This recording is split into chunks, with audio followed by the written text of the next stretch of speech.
Yale kurudo in pion ku adengi la riao riao. Yale in yer in weda irere ngai ngai mutuinom. Toin de ngom de wen jene. Inji tiang wa duor ku ngom du bang da piel la riao riao. Ajin ke pie de tong i bang inji yo de luong ke de Yekoba. In ke nyali in ke nyali rira chin jong wari. Yalenje yagalu jom ne piati. Inji kuilo ne riam dun chinu wawane pinom. Hallelujah Hosanna. Hallelujah Emmanuel. Yalila jik in Yukule jawo chadere kole. Biwai bion wawel wapiot yukoi genina be kurin ku abuganom. Inje nom ter kapileu agudemane. Kuyin benoma ter injenyak inje pialu dieju. Ajin ke pia dia tangi bang inje yo meluang ke Yekoba. In ke nyali dira chin jong wari. Yalenje yagalu jom ne piati. Inje kuilo ne riam dun chinu wawane pinom. Hallelujah Hosanna. Hallelujah Emmanuel. Yalinda dorin yer kuyere ter. Inju kwan chamadan ke goro irere riao riao. Kuyin chidi chobu malang chego kuchin yendu lem demai. In kala jir kajin bela jir. Ajin ke pia dia tangi bang inje yo meluang ke Yekoba. In ke nyali rira chin jong wari. Yalenje yagalu jom ne piati. Inje kuilo ne riam dun chinu wawane pinom. Hallelujah Hosanna. Hallelujah Emmanuel. Yalenje pira tere kulchen achin kriya jenongi na walaje.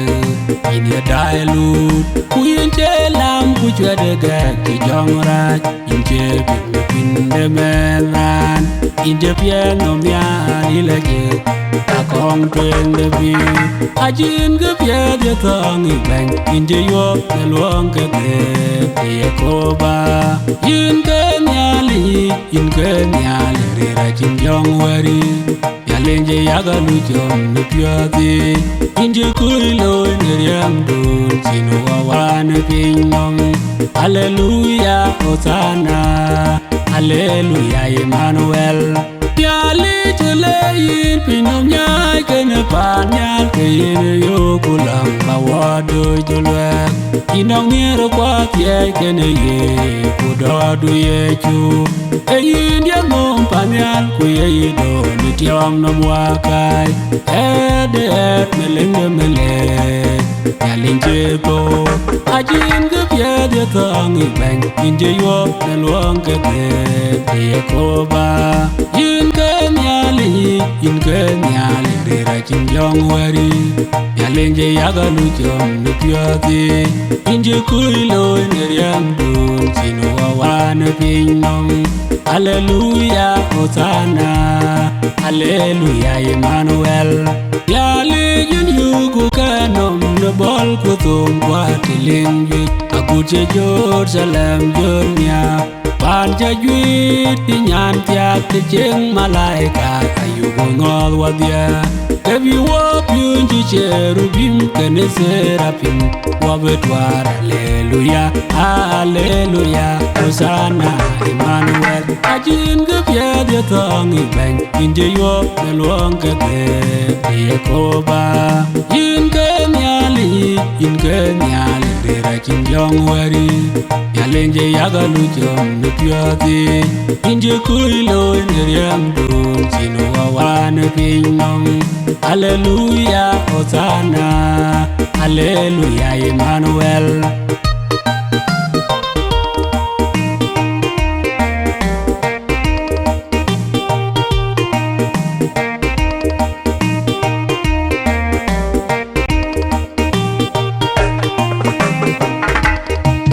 Yukku Yekoba Piɔny rana yetie rana miali rio kuyelong ke loy ne pe no mabenang tu ene ya pira guden paradiso ejwe la yu panje panya la bug la jeng pinda Yekoba tejwe pinda bankere to tejwe pinda malaika tejwe kunom le banya bukeda korie jawade Yugo chole nyalinda amin Ngom tokene yine peina malagunyal Kanene yidortin malaika Kejwe la yung pande Panya la bug la jeng Pinda Yekoba Tejwe Pinda bankere to Tejwe Pinda malaika Tejwe Kunom le banya bukeda korie jawade Akole in Jerusalem yo baby Kwache beri ya dune lweke kwache Manye ke gloy ni chen ke kwache Wabe pyo nyake madui Yekoba kwanje Panya la bug la chen Pinda Yekoba Tejwe Pinda bankere to Tejwe Pinda malaika Tejwe Kunom le banya bukeda korie jawade Ela iwale Jerusalem jut Kawabe jeng alagati Tindenya Kogol kanwa Abuke jeng koket kudindenya Peya elalu panjur Panya la bug la jeng Pinda Yekoba Tejwe Pinda bankere to Tejwe Pinda malaika Tejwe Kunom le banya bukeda korie jawade Obi ya biun kuyu deng ne pio ke pira zek Ye kwerpe ne zonde mialeje Pane nyok chama dande ke goro ye wayenet Wabe chena kole ye berwe Utong de pi abe ya ne te chukwen panjut Panya la bug la jeng Pinda Yekoba Tejwe Pinda bankere to Tejwe Pinda malaika Tejwe Kunom le banya bukeda korie jawade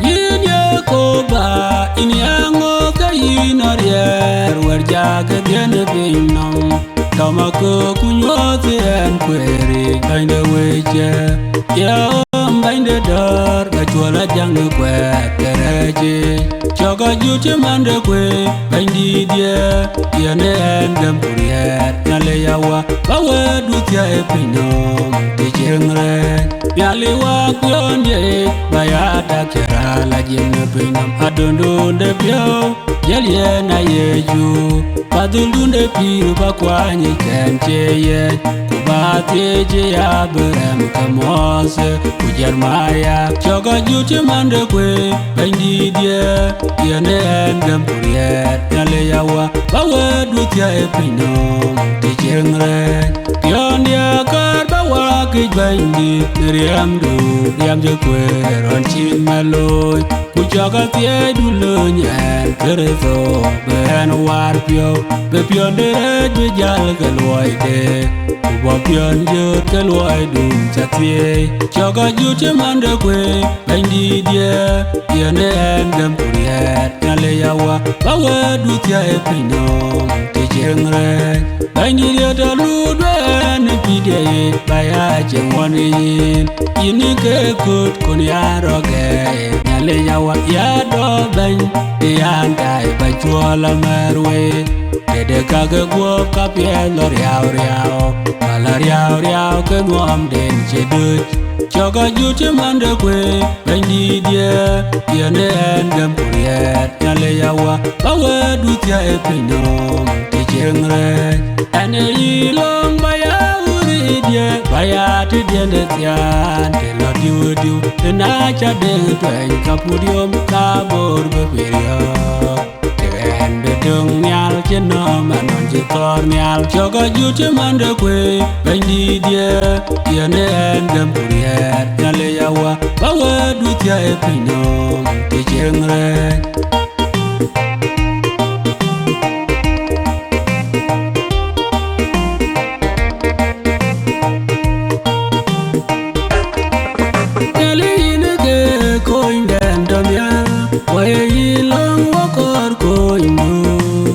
Ajin koin de botepe yin yale man waye awa koin kagalwa bida atone yichin inwa madol akol gadina pio akol karya kin ka wadaile won yo yale waye dur kungela bajaling dan yale ga kwanywa yebwanyin yale bure jute to la jengu pino maji chende ke wero dawa ke jokten ku ke toten ale wache mam konwe kwa bida atane yichin inwa madol akol gadina pio akol karya kin ka wadaile won yo ale waye dur kungela baj bay jongi la jeng nyalinda teranje twan berwer gua bebede wil woy ka wapial gu bogul bana wani buber chuap kuidor kuyu ka walu yin pinong bida atone yichin inwa madol akol gadina pio akol karya kin ka wadaile won yo nyale waye dur kungela bai bai wo kamatemat nyalinda mogo wanyal in yuku gam ku gobanyap na wo be mak pino kwa chine pik da kul chen nyalinda ini kepi laje bida atone yichin inwa madol akol gadina pio akol karya kin ka wadaile won yo nyale waye dur kungela bai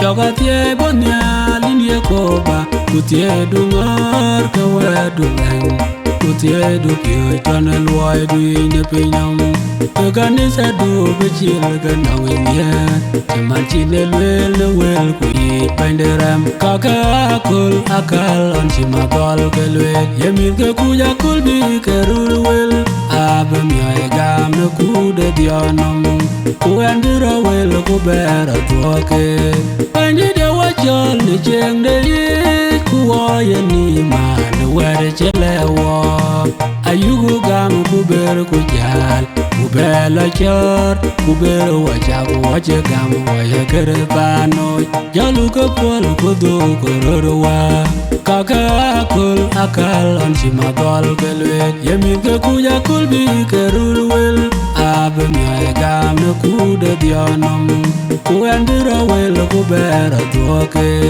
yogorur gam kubu matie luoy kupioy kuwede yali janor yen wachowe tichogo wayange nebiag de pio chowa betane chande ne kulchen kaka akul akal on chimadol kelwe yemin ke kuja kulbi kerul wel abem yoy gam kude dionam kuandira wel kubera tuake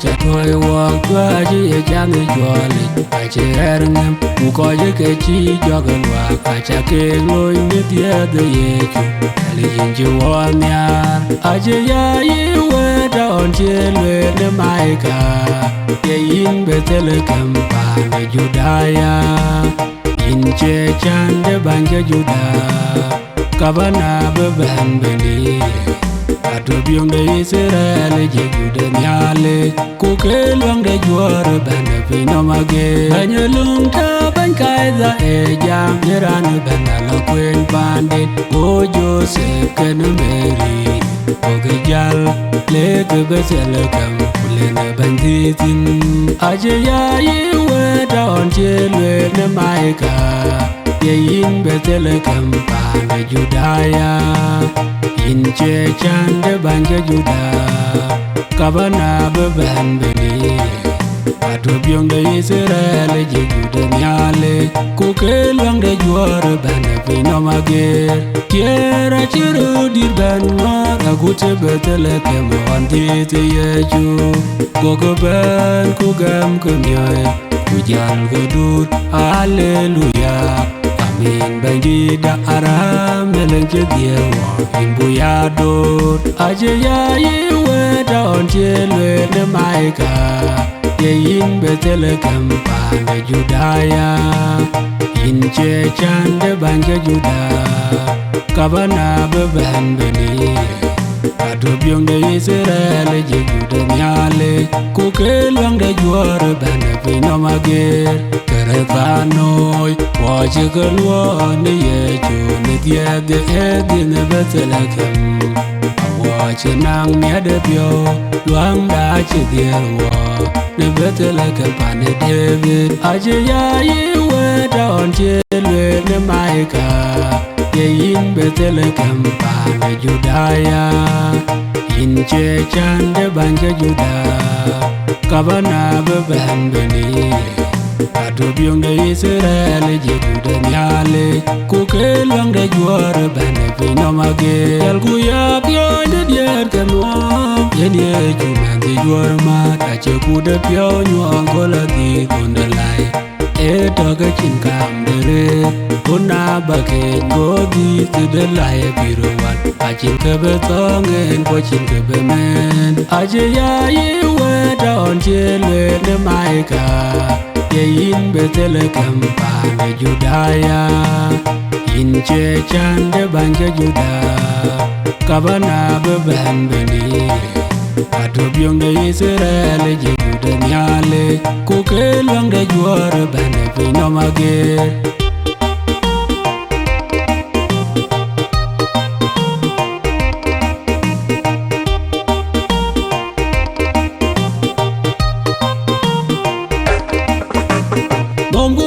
Yekoba bende ko jite Nyalinda laji Yukku do ne pioban Yukku le ache wocha ache guabde Nyalinda ache womiat Inbuya do ne tato ko bende wekwa Ngom nyal ke nyalindi bangde wekwa Ale Yekoba bende wekwa Ngom nyal ke nyalindi bangde wekwa Ale Yekoba bende wekwa Nyali Kajugunyi yemiedu Imiara na jinu watwa edule Iwa benle kuberu watwa Emmanuel Iwa benuat Inbuya donu tato ko bende wekwa Ngom nyal ke nyalindi bangde wekwa Ale Yekoba bende wekwa Ngom nyal ke nyalindi bangde wekwa Ale Yekoba bende wekwa In yugu ngoka yin yeko Mentio ewa dailo Kuyin yekwede pide wekwa Barwa Kawaya mene edu Erpie la jinkeleo Inbuya doni tato ko bende wekwa Ngom nyal ke nyalendi bangde wekwa Ale Yekoba bende wekwa Ngom nyal ke nyalendi bangde wekwa Ale Yekoba bende wekwa Inyugulong nyali ya wapale ware Wakatia yigam Ina inche jong de monjang wante Inye jong de monjang nakalke Inbuya doni tato ko bende wekwa Ngom nyal ke nyalendi bangde wekwa Ale Yekoba bende wekwa Ngom nyal ke nyalendi bangde wekwa Ale Yekoba bende wekwa Yeno woka thye duwada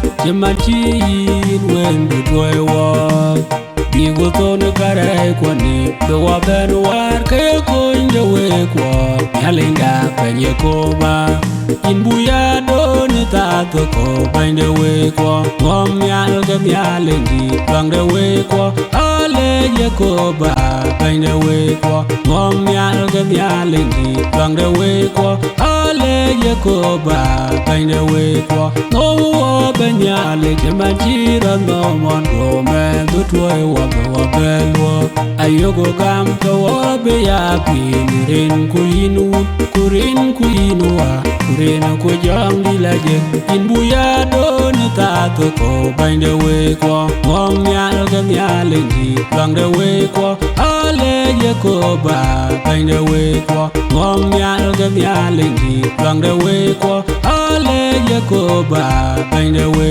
ko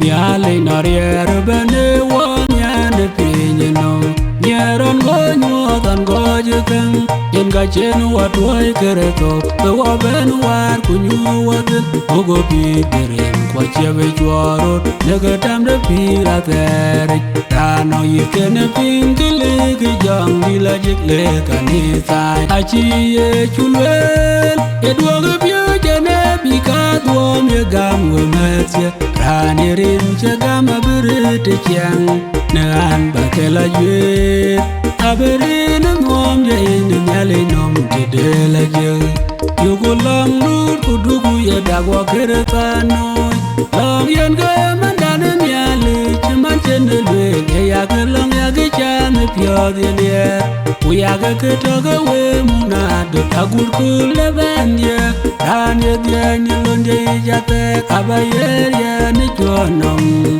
Rano yikene pingile Kijong dila jikle kanisai Achiye chulwel Edwoge pyo jene Bika duom ye gam wemetsye Rani rin chagama birite chiang Negan bakela jwe Aberin mom ye inu nyale nom tidela je Alwel bengi derin kerane tiama baga gamna wanom kumalai kainim Rane tiam abajo ye mende luang de nyalinje Kuchi bekala bitin Urin ke nyalinje baga gami ye kokupane nyalinje Jerusalem juman bebene nong nyalinje Kugarin joche Rano yikene pingili Kijong dila jikle kanisai Achiye chulwel Edwoge pyo jene Bika duom ye gam wemetsye Rani rin chagama birite chiang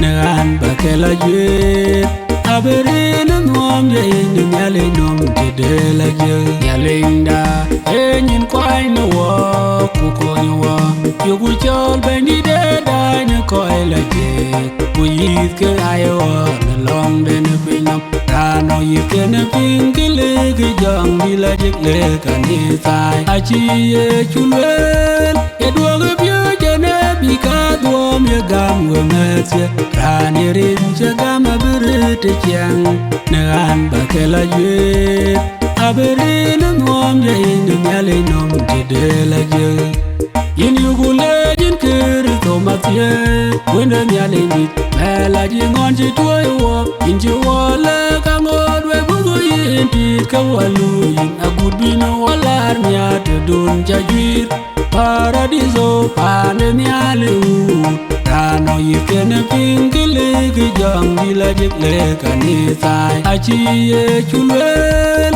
Edwoge pyo jene Bika duom ye gam wemetsye Rani rin chagama birite chiang Nean bakela jwe Aberin mom ye inu nyale nom tidela je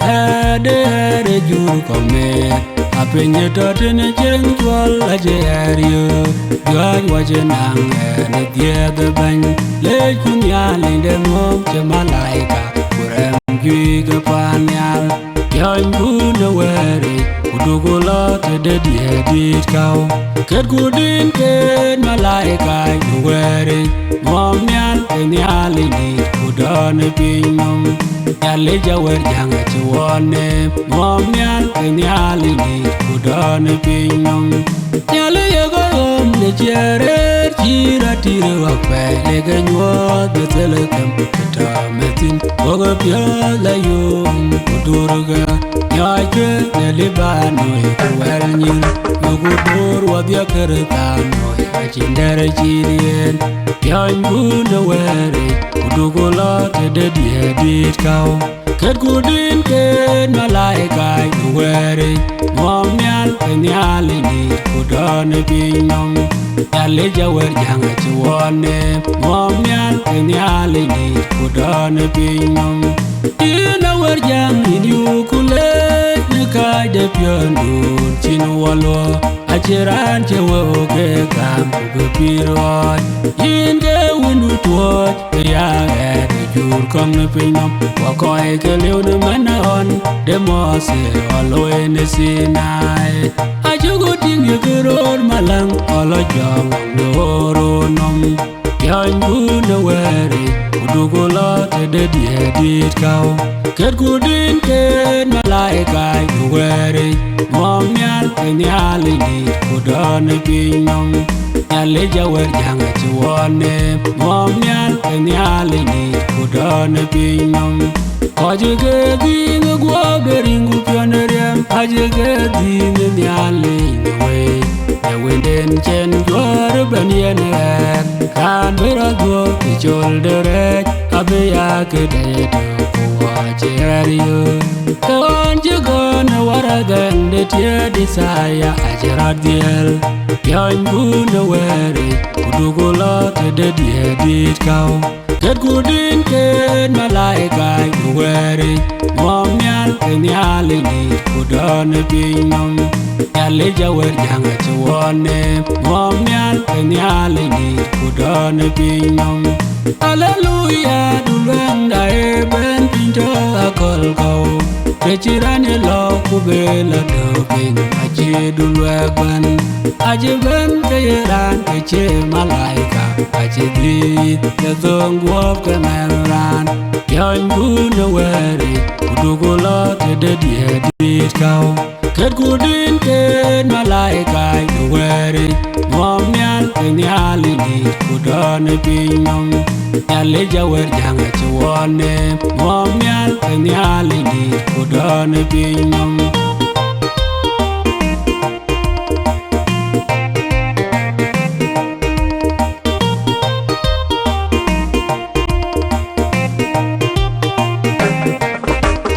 Hosana bugam ben kerto Anji ben gayane medong da juara ben Tanda akhir yo jatoy banyal wan ku bibing Gamera tua ku pelweke Ben kerto beling yano mater wade On bi en Jerusalem gunwam di Miti yakangai jam Hosana Juara ben jam Hosana Quran dongame jam Hosana Hosana wende David hallelujah Dodu ipele meje bioda aguti bandi Yenyuaga wawur yenga yuku kot Go kiriso duono men Yebele bran changem Achawangem Yongoreni wen kukuja pyo Ben kiriso beleng yeno mater wade On bi en Jerusalem gunwam di Miti yakangai jam Hosana Juara bane jam Hosana Quran dongame jam Hosana Hosana wende David hallelujah Dodu chedia chi banjir keti Yaye koi wende ran cholna Uyaga cholna Kopitero duoken Yayin ye kereso Demi Alex Simon Barjona Achagwo berin kuryam Yene lege yene wete awa Anton yene lege yin kudule rande Ben kirito beling yeno mater wade On bi en Jerusalem gunwam di Miti yakangai jam Hosana Juara bane jam Hosana Quran dongame jam Hosana Hosana wende David hallelujah Ye chubanya je yong parisai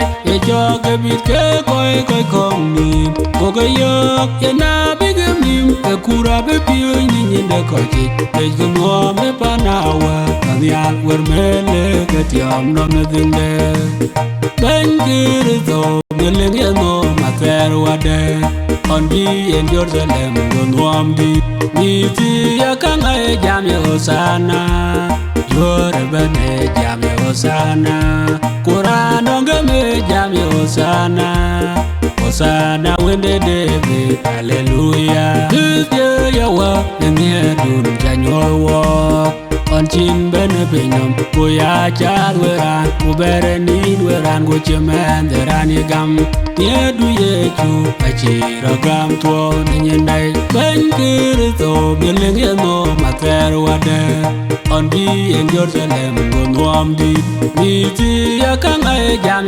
Hosana yore bene jam Hosana Quran ngame jam Hosana Hosana wende David hallelujah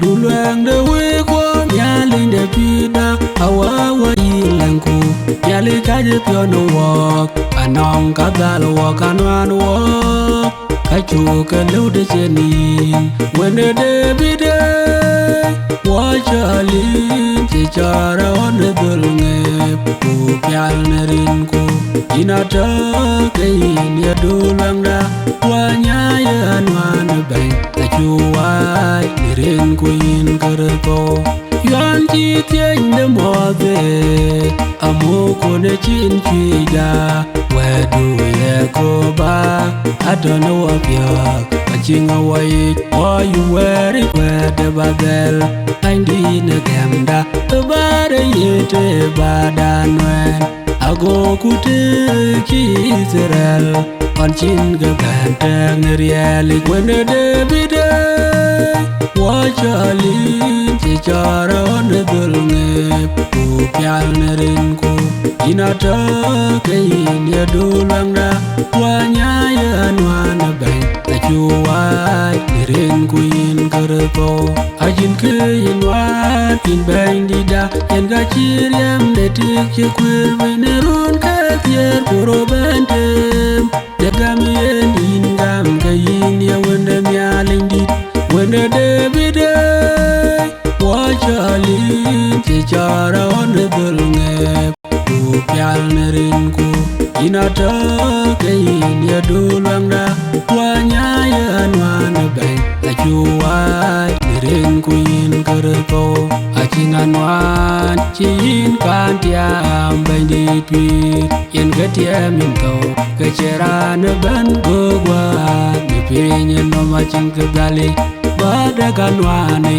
baba yin yeto ina belo wende David wachalin chichara onde dulnge ku pyal nerinku inata kain ya duluang da wanyaya anwana bang achuwai nerinku in kerto rinku in ye chu kerto aire laje aire ni wak tiam baba ayuku gam keriedu ye wak keriejame wende David wachalin chichara onde dulnge ku pyal nerinku inata kain ya duluang da wanyaya anwana bang achuwai nerinku in kerto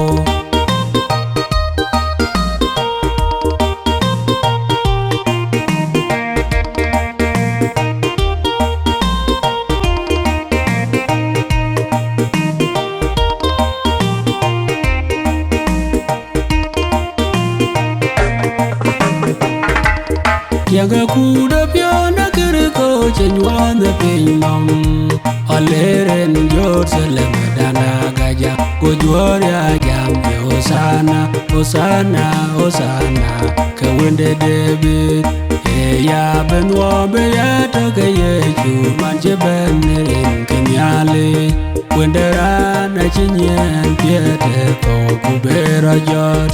Hallelujah banda ajero jot. Hallelujah kere to aje onerange. Ajero jot kana tigwe koche to tiga pure well gorot ka kul bande ye chungorwe. Beti kwanang pirate ni kulchen. Ejigulo mien ye chuke chenai nangula kwad. Igetot kujal ke yang nitiam ager kau. Igiyo karam aram nelenge judat. Yaralwa bene tim kau. Ineke ye jamu ye wende mialik. Ejigenyi tanbera jone kule diag yendulangda. Hallelujah banda ajero jot. Hallelujah kere to aje onerange. Ajero jot kana tigwe koche to tiga pure well gorot ka kul bande ye chungorwe. Beti kwanang pirate ni kulche. Banda ajero jonerange. Ejiga tiyo kayeran. Mujarat gaya nyale chaba pururioj. Generade eye kedegai tongde betie pine judaya kujal pirong namaban. Hallelujah banda ajero jot. Hallelujah kere to aje onerange. Ajero jot kana tigwe koche to tiga pure well gorot ka kul bande ye chungorwe. Beti kwanang pirate ni kulchen. Peretanoi ainda erot gambu bum negare kemeran. Bum tong la chwe de tiamage. Ainda ekende pionyong eniere mo. Yenga jento ne tim ko jal kuyado. Akal bekida ne binyanom. Hallelujah banda ajero jot. Hallelujah kere to aje onerange. Ajero jot kana tigwe koche to tiga pure well gorot ka kul bande ye chungorwe. Beti kwanang pirate ni kulche. Onde mchen to were danyaj. Era jot aya kong le koye nin. Aje to tiam ewa nyuok junde ti banda. Mag Yukku Piɔny loj. Beti kwanang luang ne kul ben pilung nom. Kugo tiam keman chen to tiam. Hallelujah banda ajero jot. Hallelujah kere to aje onerange. Ajero jot kana tigwe koche to tiga pure well gorot ka kul bande ye chungorwe. Beti kwanang pirate ni kulchen.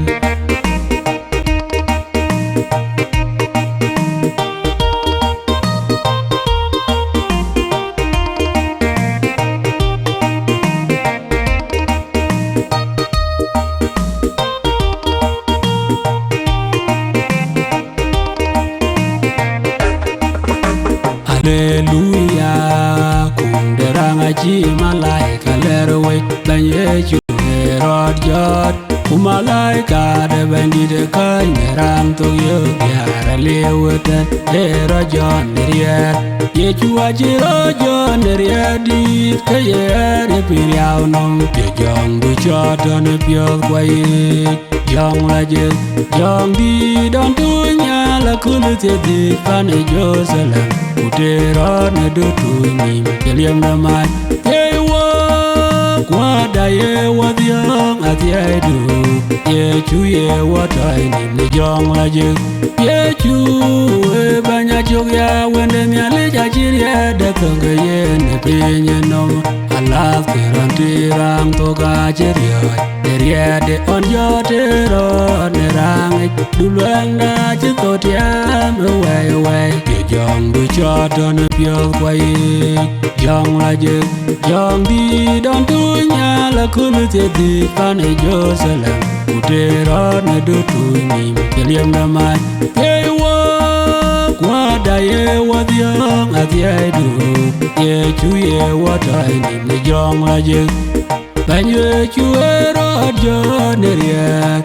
and get away to all good men on your derot kaya work kapin ku kanyal ayedon and care by the pain of my good pandanyal ye jong du choton a pure quiet young legend young di don't do nyala kulute di pane Jerusalem utero ne do to nim yeliam na man ye wo kwada ye wadiang atia do ye chu ye wata nim ne young legend pirate cheng de we achi bani yer koi koi yen gam ne pinom kereto we che jam ye la la te don wir putelara ye we dil pirate ye jong du choton a pure quiet young legend young di don't do nyala kulute di pane Jerusalem utero ne do to nim yeliam na man ye wo kwada ye wadiang atia do ye chu ye wata nim ne young legend Yukku ye manjila pande unya avebela gomia ngom di lawai omi the ban Yukku lu ne loi lagi loi de gam yungo bandi dava ban ye ne ye pi ye jong du choton a pure quiet young legend young di don't do nyala kulute di pane Jerusalem utero ne do to nim yeliam na man ye wo kwada ye wadiang atia do ye chu ye wata nim ne young legend akol chien bandi dava ban ne yong ye wana kolung di de pinom abrena yo di lawe ye de pio alwela kutiu aberolo ene pinom atir ke abega dumne ye jogo koje gam abelo ye jong du choton a pure quiet young legend young di don't do nyala kulute di pane Jerusalem utero ne do to nim yeliam na man ye wo kwada ye wadiang atia do ye chu ye wata nim ne young legend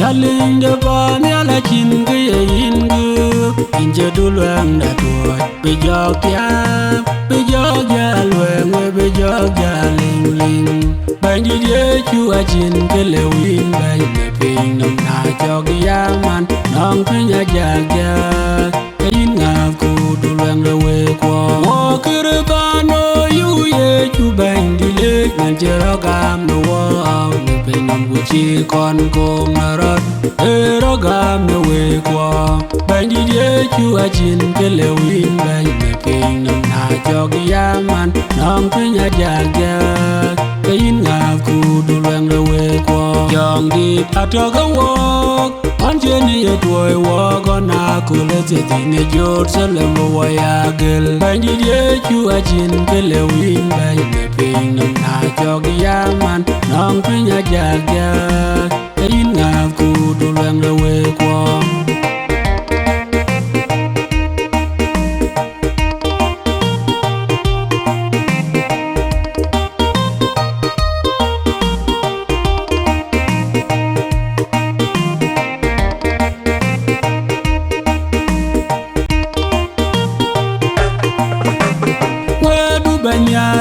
Jalgana wapiot, wedu Yekoba jalgana wapiot. Echale wong ine bito kwa chugure, echale wong niye chuto kwa kengu gam. Kwa ngot ke pio jawut ku kwa chugudut, padole jam ram to tuo ke yelum chabay.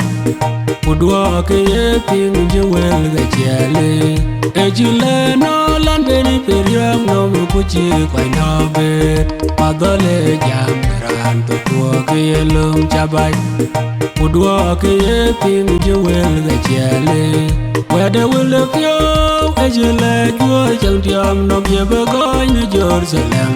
Kuleke andi ke ping no magun moanja. Padole jam ram to tuo ke yelum chabay. Udua ke ye ping jewel ke chele.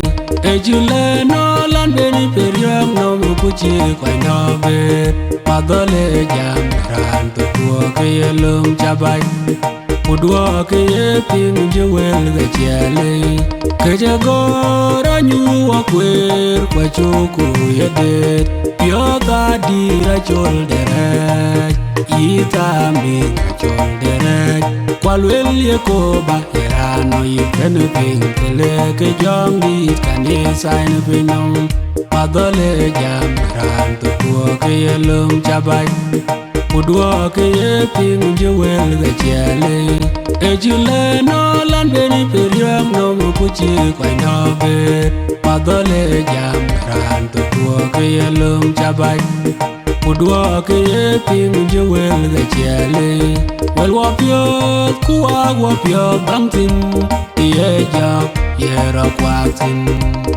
ye wapyo ge pyo ni mot the way du jangi the nyoin no wapyo kuwe du yadet madole jam ran to ko ke lum chabai udwa ke ping jewel ge chele ejule no lan beni periam no kuchi kwai no bet madole jam ran to ko ke lum chabai udwa ke ping jewel ge chele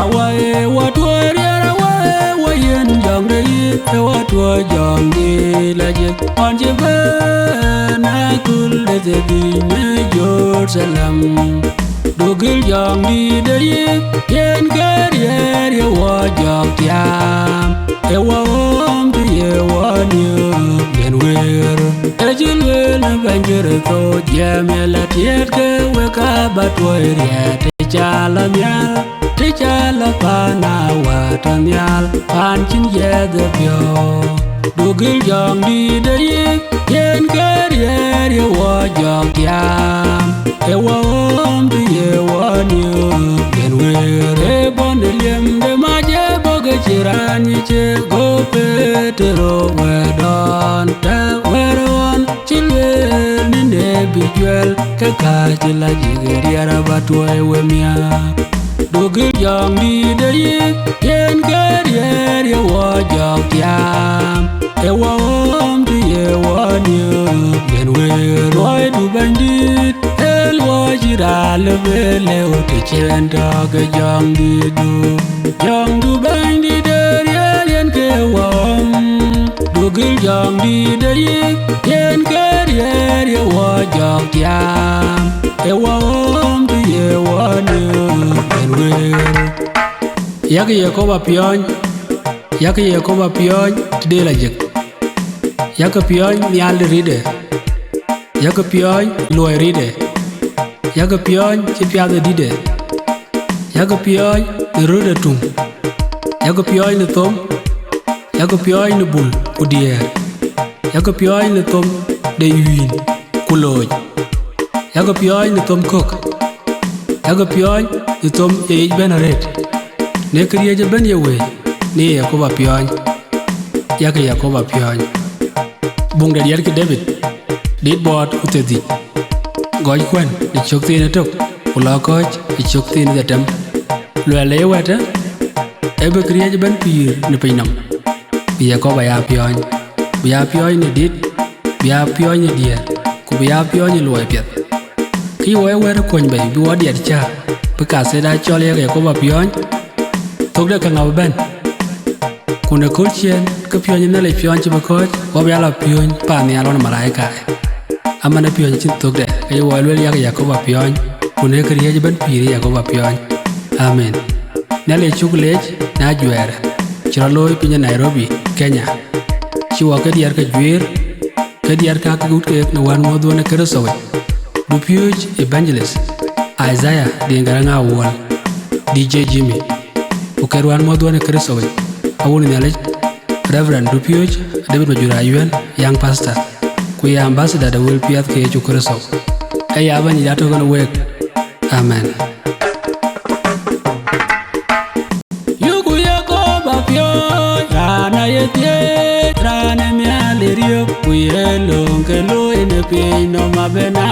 Ene ya pira guten paradiso Chejwe la yung panjut Pan ya la bug la cheng Pinda Yekoba Chejwe Pinda bankere to Chejwe Pinda malaika Chejwe Kunom le banya bukeda korea jawada Inyugo chole bia linda amin Nom tokene yine pe na malagunya Anene yedortin malaika Chejwe la yung panjut Pan ya la bug la cheng Pinda Yekoba Chejwe Pinda bankere to Chejwe Pinda malaika Chejwe Kunom le banya bukeda korea jawada Akole in Jerusalem jut baby Wachi bere ya du ne lwe ka kwachi Manye ke gloy ni chen ka kwach Wabe pyo nyake madu